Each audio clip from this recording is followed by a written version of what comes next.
Welcome back. All our top stories can be found on our website, channelstv.com, and on youtube.com/channelsweb. Do visit m.channelstv.com to view us live on your mobile device. You can also download the Channels TV app for Android, iOS, and Windows phones from their respective stores. We also urge you to please interact with the Eyewitness feature and the Channels TV app on the Android, iOS, and Windows platforms. If you have pictures or videos you'd like to share with us, tap the application on your device, swipe to reveal the Eyewitness menu, and follow the instructions. Well, Governor of Ekiti State, Mr. Ayodele Fayose, has been speaking on the dwindling monthly federal allocation and the need for Nigerians, especially youth, to look beyond the crude oil dependent economy. Well, speaking at the 22nd convocation of the College of Education Ikere in Ekiti State, Governor Fayose challenged the federal government to present the true state of the nation's economy to Nigerians. The governor also charged the graduating students to be good ambassadors of the institution as they go into the labor market. The story of Dr.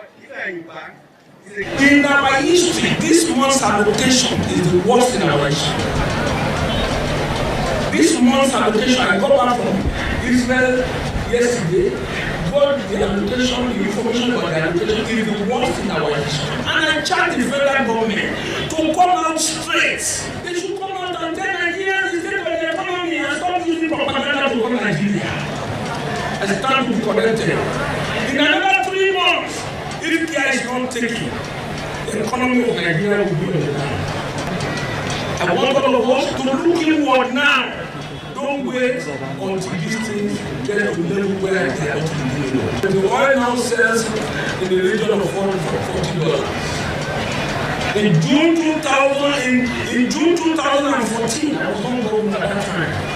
We got 3.9 billion as allocation. This month I got 1.4. My wage bill is 2.6 billion. Osun State Government and lecturers in the 4 state-owned polytechnics and colleges of education have finally agreed to sheathe their swords. This agreement brings to an end the 7 months industrial action embarked upon by the Council of Academic Staff Unions of the state-owned tertiary institutions. The suspension of the strike follows government decisions to accede to the demands of the lecturers as identified in the agreement signed between them and the state government. Staff salaries for the months of January to June 2015 and deductions for the same period shall be paid from the bailout loan within 7 days. That the outstanding leave allowances for years 2013 and 2014 respectively shall be paid in December 2015. In order to forestall incessant industrial disputes between the unions and the governing councils of the institutions, there shall be a periodic meeting of each institution and its unions where festering issues concerning each tertiary institution will be discussed. Based on the above agreement, the strike action is hereby suspended. We must go by the labor law and the amount of instructions of those periods.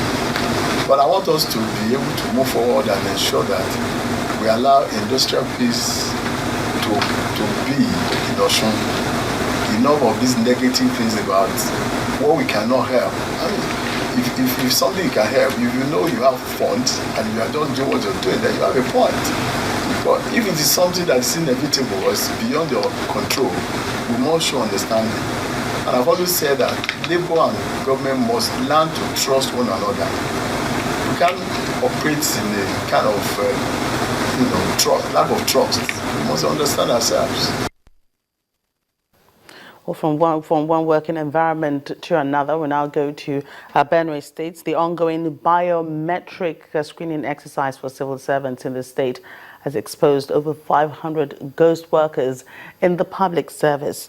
The state deputy governor, Benson Abono, disclosed this in Makurdi, the state capital, insisting that the screening exercise must go on before the disbursement of the 28.5 billion naira salary arrears owed workers in the state. Now, Mr. Benson says that the approval has been given for the payment of salaries for those who have concluded their screening. Here's the story. Stranded and confused, these civil servants have come from across Benue State to participate in the workers' verification exercise to access their share of the 28.5 billion naira bailout funds. Many had spent days waiting for their turn, only to learn that they can no longer meet the deadline. I stayed personally, and some of my colleagues, we stayed here up to around 9 days a day. Nobody could even tell us anything. We were tired and we left. This morning again we've come. In fact, if I tell you specifically that I know what is going on, I will be telling you lies. Process has to be speed up in whatever way, because we don't know the procedure that is being used, whether there are fewer machines, whether there are fewer hands. But what I'm trying to say is, if the team that is assigned to Accountant General's office is few in number, they should be increased. Whatever gadget that is being used should be increased in number, so that people will screen and go back to their offices. Things took another turn when the State Deputy Governor arrived at the scene, held talks with the project consultant, and made adjustments to the screening schedule. What we have decided to do now is to put a schedule of registration in place, whereby one ministry or one department will be dealt with at a time. And that means that an announcement will be made. Take, for example, if it is the Ministry of Agriculture, we are now saying they will make an announcement. Minister of Agriculture will come. If it takes 2 days to finish, they are the ones that will only be in Makurdi for the exercise. The others will remain in their houses. There is no better time than now to address the issue of ghost workers. We've been able to already determine that over 500 ghost workers have been there receiving salaries. And these people should not even have been owed any salary at all, because they were supposed to have been out of the system long before the current salaries are being owed. I'm very sorry about this, but that is a problem we face in Nigeria, where people are not sincere to themselves. The state government wants to do a thorough exercise and assure the civil servants that once their verification is successful, they will pay their entitlement without further delay. In a similar vein now, the controversy seems to be brewing over the disbursement of those bailout funds to offset salary arrears owed workers, this time in Abia State. Now, this is against the backdrop of insinuations made by the chairman of the Nigeria Labour Congress in the state, that's Uche Obigwe, that the bailout funds will not be sufficient to pay everyone owed. This has not gone down well with another faction of the NLC in the state, which says that it suspects foul play. However, the state government has waded into the crisis, admitting that there are challenges, but will do all it can to clear all arrears owed.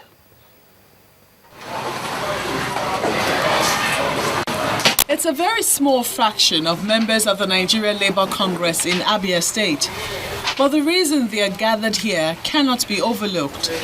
They bring forward weighty allegations against one of their own on his recent comments concerning the payment of workers' salary arrears. Comrade Uchenna Obigwe's unfounded claims that bailout money, 14.1 billion, granted to Abia State government to offset the salary arrears of Abia workers were not enough to bail out the terrible situation of Abia workers is a blatant lies, articulated deceit, and organized misrepresentation of the workers' interest. But the NLC chairman in the state says he's been misunderstood, as he means well. The money will not be enough to take care of gratuities, but we are managing to ensure that all the arrears of pension, arrears of salaries, arrears of minimum wage are taken care of. And even as at that, we equally have within the committee level have set out some money, a 2 billion naira, to address gratuity, but we are sure that it will not clear it. And that is why I still say that it will not clear it. The money is not enough. The state government, however, believes there's no reason to quarrel, as the government has already cleared up a great deal of the monies owed, except that of the State Universal Basic Education Board and pensioners, which it says is going through verification. We must make sure that these funds get to the the ultimate beneficiaries, which includes the civil servant or the public servant, and the retirees. Incidentally, the same retirees, most of them are also the beneficiaries of gratuity. We have started with that, and I can tell you that we are almost done with about 80% achievement. The issue of workers' remunerations is sacrosanct, as every worker deserves a wage. The state government will do well to ensure that a great deal of transparency is employed in the process of disbursement, if it's to ensure that it's credible and gets the patience and cooperation it seeks from the workers. When they do finally get those monies, the workers will go to the banks to keep them. That's the deadline for BVN registration, and there's a rush across the country. We'll give you details in a moment. Please stay with us.